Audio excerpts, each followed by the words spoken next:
Southern and Alabama A&M kickoff SWAC play against each other this week, both looking for their first conference victory. Oh yeah, it's Locked On HBCU. Play my music. You are Locked On HBCU, your daily podcast covering HBCU sports. Part of the Locked On Podcast Network, your team every day.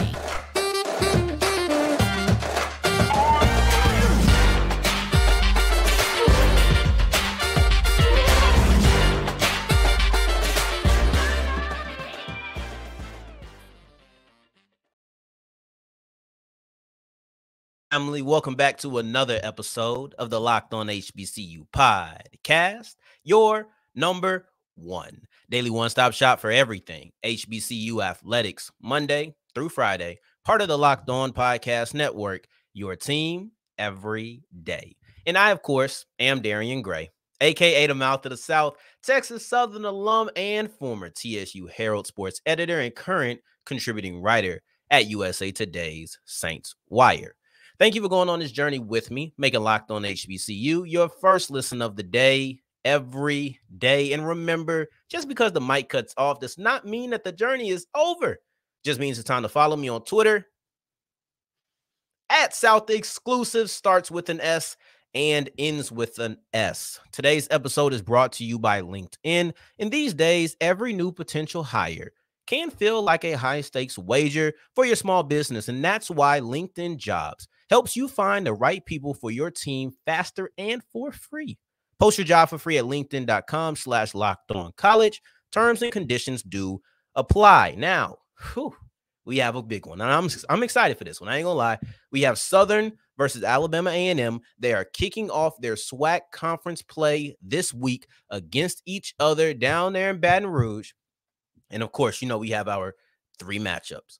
We have our two storylines. We have our key to victory. And this one's a little bit special because every day, as you know, Mo, this is the Mo Carter Bowl. We have where he works, working down there in Huntsville with Alabama A&M versus his alma mater, right? I just recently seen a picture of young Mo on the Southern football team. So this one is special. And I think it's only right that we get Mo Carter involved in the show because this is the Mo Carter Bowl. So without further ado, let me bring on good friend of the show in Fox 54's Mo Carter. My guy, man, I appreciate you coming on. I just hit you up, yesterday about it? And you got right back with me, and we're knocking this thing out, so I'm excited. I'm always excited to get on board with you as well, Darian, man. You do great work, especially on the Locked On Podcast Network, and your HBCU coverage is always grand, so always be glad to be a part of the party. Now, I appreciate it, and we went through a little bit of what the rundown is, so we'll kick it off with our storylines, or excuse me, our matchups. And for me, the matchup that I'm most excited to see is Donovan Eaglin and Ryan Morrow, because he's in this too, against Jalen Campbell, the stud linebacker for Southern. Why this is so interesting to me is because we've seen what Eaglin could do last season. He really burst onto the scene, and that led to him having a second-team All-SWAC nomination and then a preseason first-team All-SWAC nomination this year. This is a running back with a lot of talent, with a big future. He came on and really took the job. And that's why a lot of people were excited about him coming into the year. One of the best and most surprising players in the SWAC to people probably outside of Huntsville. But then also, he was injured last week. So he missed the game against Lane College. But it didn't matter because apparently Alabama A&M just recycles running backs. It's just next man up means something different when we're talking about the Bulldog running back room, because Ryan Morrow had a monster day. 191 yards, 3 touchdowns, was the offensive player of the week for the conference in their game against Lane. I thought that this guy was phenomenal. So Coach Maynard's already said that they're going to switch or split time. And then you also have Jalen Campbell on the other side, who's a really good linebacker and somebody who, as a whole, knows how to get in the backfield, not only in the passing game, but then also in the rushing game, because he's a linebacker and he has a good amount of tackles for a loss last year. And he has 23 tackles on the season this year. All SWAC nominee preseason this year as well, similar to Eaglin. And then this is one of the matchups that I think is going to be a big deciding factor. But I know you also have a matchup of your own that you're looking forward to. Absolutely. The matchup that I'm really looking forward to is Alabama A&M's defensive line, which is led by Zarian Hayes, against Southern's offensive line. Right now, Alabama A&M has 4 sacks on the season. Southern's offensive line has given up 9 sacks through the first 2 games. So clearly, when they talk about that football is a game of inches and a game won in the trenches, that's going to be something that we're definitely going to see on Saturday. Can Alabama A&M's defensive line get to the backfield and basically disrupt the flow of one Harold Blood and the Jaguars offense, or will the offensive line of Southern University actually step up and protect Harold Blood, give him more time so that offense can find success? Yeah, and like I told you, great minds think alike. I told him before, I said, you know what, I'm going to have a lot of them because we might be thinking on the same wavelength than we were, because that was one of the matchups that I was going to highlight. But like I said, got to always have something in the tuck. And that's Xavier Lankford versus the Jaguars secondary. That's something I'll be very interested in, because you have a quarterback who just earned the job. He started last week after splitting time in week 1. And every day sometimes most of the time, I'm pretty pessimistic about quarterback battles that go into the season. That's just not something that I like. It doesn't inspire confidence to me as an outsider. Maybe if I was on the inside, I would know, but from the outside, not really a confidence builder for me. So then you have a Jaguar secondary that last year was very opportunistic, that was very attacking, and they had a lot of interceptions. This year, they don't have any, not yet. Will this be the game in which they get their first interception? You know, we've seen the Alabama State game is kind of weird because a lot of people came out of that game with confidence about the Hornets, but they didn't have that much success offensively, honest and truly. So I think that was a decent game for the Jaguar secondary outside of Keyshawn Johnson. Keyshawn Johnson, you just couldn't handle him. But then also Jackson State, they tore up Southern. So it's kind of both ways with it. And I'm interested to see if Xavier Lankford, a quarterback who's cementing himself as the starter, is going to have a good day, or is this the day that the Jaguar secondary really kicks it in? But to fall back, just because I wanted to comment on one of yours, I really like Jordan Mitchell from Alabama A&M. I do. I think that Jordan Mitchell's been effective. He has, 3 sacks on the season? And you look at that Southern offensive line, they allow 6 tackles for a loss versus Alabama State and 2 sacks. And then against Jackson State, 11 tackles for a loss, 7 sacks. The one you pointed out could make or break the make or break the Southern offense. Absolutely, Darian. I mean, Jordan Mitchell is one of those guys we kept our eye out on, primarily because Zarian Hayes, an all-SWAC selection from a year ago and a preseason all-SWAC selection, we know good and well he was probably going to get double-teamed a lot. So when you have a guy like that gets double-teamed, you have to have someone in the next man upstage, and Mitchell has been one of those guys. And this now is a prime opportunity for him to come through and basically have a successful game against a team in the spotlight television-wise as well, with it streaming on ESPN Plus this upcoming weekend. Yeah, and as we move forward, we're still going with the game. Mo isn't going anywhere. Matter of fact, the game's named after him. If you walk in and you're actually there, you'll see Southern versus Alabama A&M, and it right underneath in about its equal size font, the Mo Carter Bowl. And, so we're going to keep him on the show discussing this. And as we move forward, we're going to have our storylines. And this is where we get interesting, because I'm a storyteller at heart, so I love this segment every single Friday. I appreciate you for joining me, and we're going to continue rolling.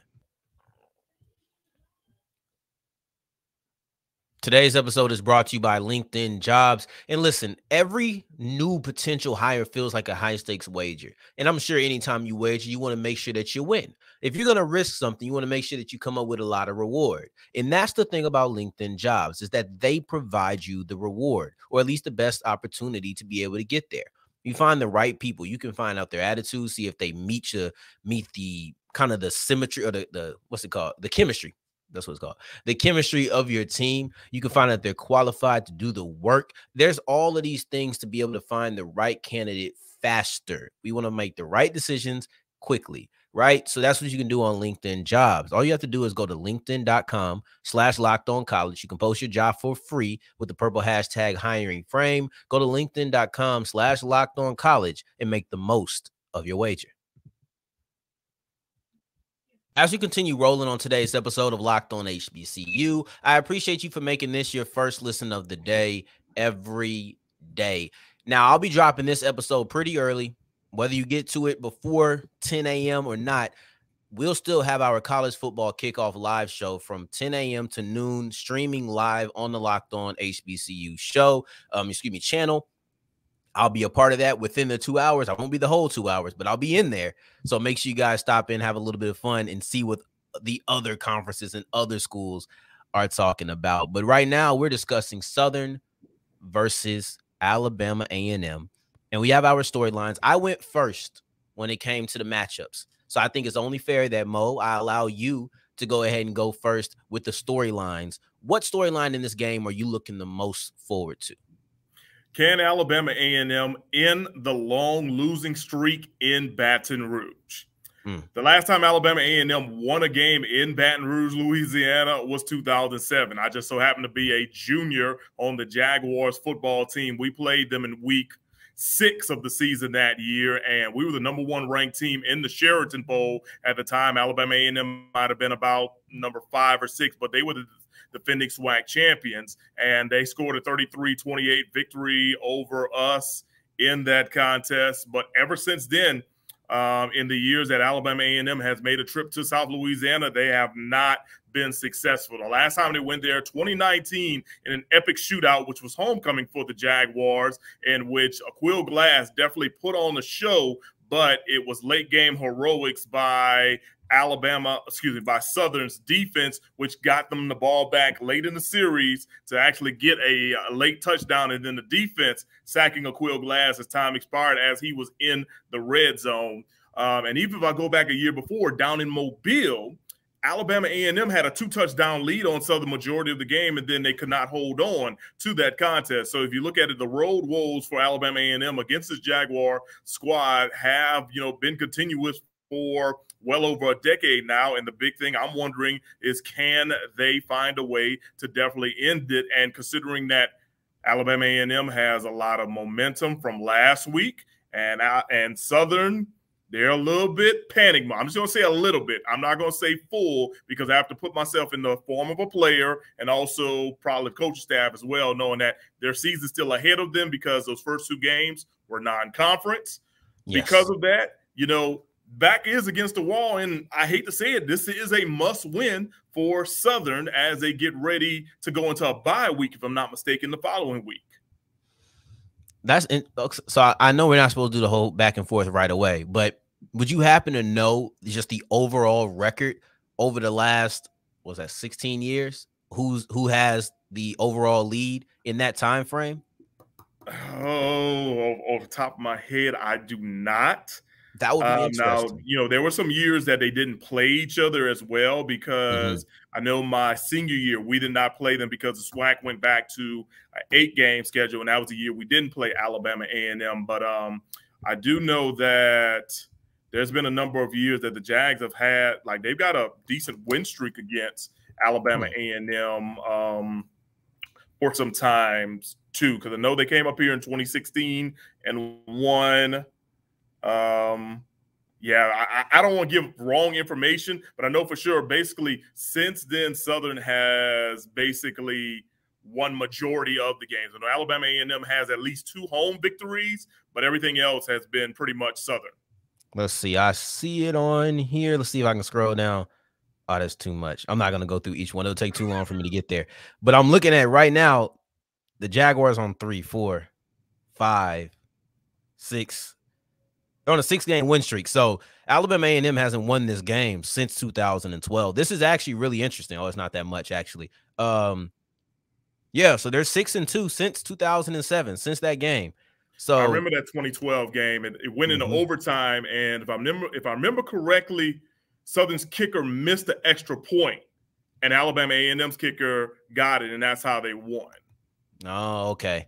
Because I'm sitting here like, I didn't know about the history behind, just the in Baton Rouge. Like, that's interesting. So I had to go ahead and do my Googles. I know people are like, why is he looking down on his phone? Because I wanted to look up the stats. I'm interested.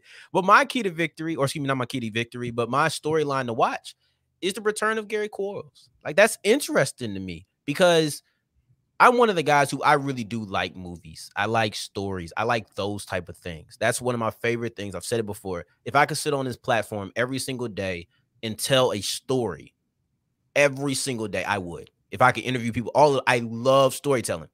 Gary Quarles coming back to a place where he probably, I don't want to put words in his mouth, I don't want to put feelings in his head, but he probably feels a little pushed out. Even though he decided to leave in the transfer portal, a lot of times you feel like, I mean, I started there. That's why I wanted to be. And then Eaglin came in, and Eaglin kind of got even if it wasn't, you got to go. Well, I'm not the star now, and I got to split time with this other running back. I might not want to do that. In this situations like that, where, okay, I'm going to go to Southern. But quite frankly, it hasn't looked good since he's been at Southern. The running backs for Southern all together, it's not just Quarles, but the running backs all together haven't performed very well for the Jaguars. And I think that is a concern. But if you're Gary Quarles, what better time to have your breakout game of the season than against your former team? You're coming in there, and I'm sure he's like, I'm going to have a better day than Eaglin. I'm going to look better than him. This is the guy that you came in and you wanted him to take my spot. And if I'm not mistaken, I think when you and I were speaking, I think that Maynard kind of wanted to go through a youth movement as well. I think we discussed that at the end of 2022. So multiple reasons to kind of feel like my time here is up. Even if I didn't want it to be, I can tell that it is. Revenge game for Gary Quarles. That's it. That's my storyline to watch. Yeah, and this will be a perfect opportunity for Gary Quarles to basically, shine. As you mentioned, Southern's rushing attack has not been great these first two games. And I will listen to Coach Eric Dooley in his press conference the other day in Baton Rouge. And one of the things he said was that the offense is not clicking because of the rushing attack. And they have to, are forced to basically to pass the ball more, and that allows opposing defenses to pin their ears back. So if they are able to find a way to get the running game going, maybe it is Gary Quarles that can kind of get some things going, and then that'll kind of help him and maybe Reigns to possibly complement each other against Alabama A&M's defense on Saturday. Yeah, so these are our storylines. I'm so used to doing this by myself. Y'all have to forgive me. I'm not used to going back and forth in this kind of way on this type of episode. So if I seem a little bit skittish, if I seem a little bit stumbly, it's because I'm not used to this. This is a little bit abnormal, but I'm having a lot of fun. And next time we do something like this, all the nerves gonna be off of me. I'm gonna be smooth. I'm gonna be, you know what I'm saying, cinnamon butter. Like, for real. So, but as we move forward, I'm going to try to get my cinnamon butter on, and I'm going to do my keys to victory. And once again, I'll allow you to go first. But I think the people are going to be interested. Who are you going to pick for your key to victory? Your alma mater or where you work? I don't even know the answer to this, but I look forward to finding it out very briefly as we continue with Locked On HBCU. Today's episode is brought to you by FanDuel, the official sports book of the Locked On Podcast Network. And who was able to make a little bit of money off of last night's game? Thursday Night Football, the Vikings versus the Eagles. Now, if you weren't able to make some money, or if you just didn't put any money down, you still have Sunday's action. You still have Saturday's action of college football. There's so many opportunities, so many days. I mean, how many days of the week actually go by with no football? We have football Monday, Thursday, Friday, Saturday, Sunday, 5 days of the week of football. It's a bettor's heaven. All you have to do is go to FanDuel.com/lockedon. It's the best place to be. And if you put $5 down as a new customer, you'll get $200 back in bonus bets. If you aren't a new customer, you'll still get a reward. You get $100 off of Sunday ticket so that you can see all of the action going around the league. They have a beautiful multi-view so you can watch this one and try to string your parlays together and be an educated person when you go to FanDuel.com/lockedon. As we're wrapping up today's episode of Locked On HBCU, I appreciate you for making this your first listen of the day, every day, making it all the way to segment 3. And I thank you 2 times for that. Mo, I asked a question yesterday. So far, nobody's answered me on this in the comments.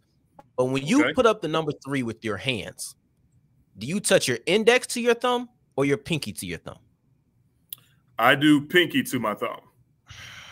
I'm an index, like it's a 3-pointer. So okay, cool.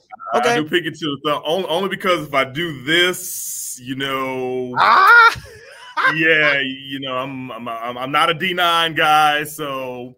And it was funny because like I'd always done it like this, and then you know when you get in college and you see people doing, I don't want to touch it completely, you know, for a respect factor, but it kind of just gave me another reason to be like, all right, we're gonna continue to do this. It's funny because when I do it sometimes and I look in the camera as I do it, I'm like, dang, I probably do look like I'm not a noob, but like it's okay. But I do it like 3-pointer. That's just naturally how I've always seen, and then they throw it up 3. I'm like, okay, that's how we doing it. But this is a little back and forth with my girlfriend, so she'll be happy to hear this, but whatever. But as we continue with that nice little interlude, because we just on here having fun, we have our key to victory. We've done our matchups, we've done our storylines, and now we're here for the key to victory. And everybody wants to know, because I'm taking one team, you're taking one team. This is not about who we have winning, but this is just about that team's key to victory. So who are you taking, and what is their key to victory? All right. So as you mentioned, you know, this is my alma mater, the place that I always give props in 3 ways: quality education, opportunity to play college football, and also the place where I met my loving wife at, which is Southern University, against the team that I currently cover on a daily basis in Alabama A&M, who's shown me love for almost 8 years now. So definitely it's always a tough situation, but I will go ahead and go with the team that is literally 5 minutes away from my television there you station. go. That's Alabama A&M. And this is no slight to my alma mater in Southern University. If anything, maybe this is a challenge to be like, all right, you know, guys on the snide, and you need to go ahead and get it, you know, get things together as, you know, the season continues to roll by. But I'll go with Alabama A&M primarily because I think they've done a pretty good job offensively from a balance standpoint. Basically, you know, still post a quill glass area, so we're not throwing it 40 times a game up there on the hill, but you have to find some kind of success, and it becomes a balance thing. So we've seen that the rushing attack has been pretty solid. The passing game has been okay, but they're doing it in a way that fits Lankford for the most part. So with that being said, if they continue to be balanced and then find ways to get turnovers and also find ways to just stop Southern's offensive attack, take that crowd out of the game at A.W. Mumford Stadium, then this will be the prime opportunity for Alabama A&M to get a victory, to improve to 2-1 on the season, 1-0 in SWAC play, and carry momentum into what will be a short week because they play University of Arkansas Pine Bluff next week, Thursday, at home on ESPNU. And you know, it's funny that you mentioned Southern being on a snide. I saw an interesting note. I mean, I thought about it. I didn't think about it, but it's true. Not only is Southern 0-2 on the season, they're 0-2 in the SWAC. Now, these games didn't count towards the conference play, but we're aware that they played Alabama State and they played Jackson State. I didn't put together that Alabama State and Jackson State are both in the SWAC East. So now you have 3 games against SWAC East opponents to open up your year, and you might be on a 3-game snide against the other side of the conference. And I thought that was kind of interesting because I just didn't think about that. I just said, oh, they lost to 2 SWAC teams. They lost 2 SWAC teams. That's the end of my thought process. Right. But if they want to make sure that it's not 3 in a row, because I think that'd be a bad look for a team that's competing for the top of the SWAC West, honestly. If they want to try to go make it or get their first victory of the year, they're going to have to sustain offense. Eric, that's been a big thing. Eric Dooley is an offensive mastermind. That's what he does. That's his specialty. It's time to kick that in. And he said they were at a 4 out of 10, with 10 being the highest of where they wanted to be.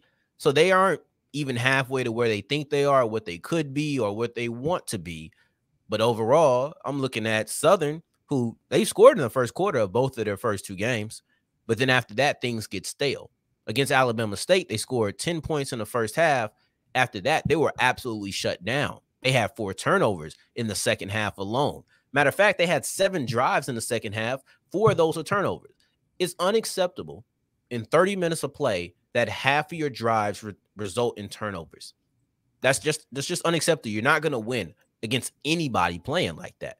You have to be able to sustain offense. Against Jackson State, you score in the first quarter, then you're scoreless in the second and the third, and you score one more touchdown in the fourth, but the game is pretty much, it's kind of done by that point. You know, you're like, I think Ethan Hunt, man, I've been watching Mission Impossible.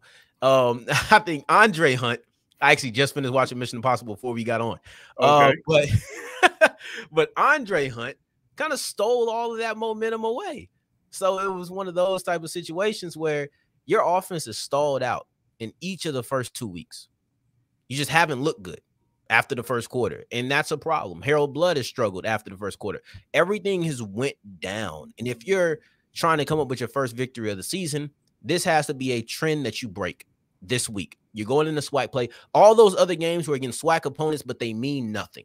They mean absolutely nothing. For example, you look at a team like any team in the CAA who might play North Carolina A&C, they might play a Delaware State, that might play multiple teams in the MEAC.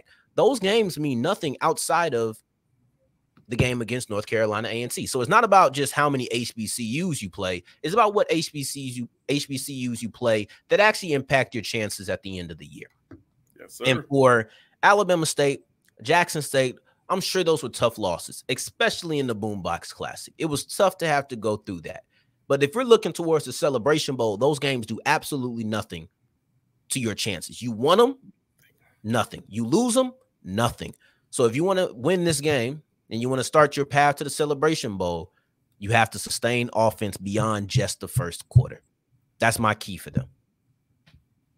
No, I definitely agree with you on that. Yeah, you have to sustain offense. I mean, I went back and I watched the Alabama State Southern game to do my notes for the Miles Alabama State game, and then I watched the Jackson State Southern game the other day. And yeah, I noticed that really after that first touchdown drive for Southern and that interception they had in the red zone early in the first half, the offense really wasn't clicking many times. Of course, a lot of that had to do with the fact that the rushing attack was basically non-existent, and all of a sudden you're in second and long or third and long, and you're forcing Jackson State to basically play a nickel and dime defense at certain points in time. So yeah, that becomes hard for an offense that's not accustomed to doing a lot of things. So I mean, yeah, for Southern, I really think right now they have to find a way to step it up if they want to go ahead and not only win this game, but get themselves propelled into the race for the SWAC West. As you mentioned, non-conference game week 1, non-conference game week 2. Brand new season for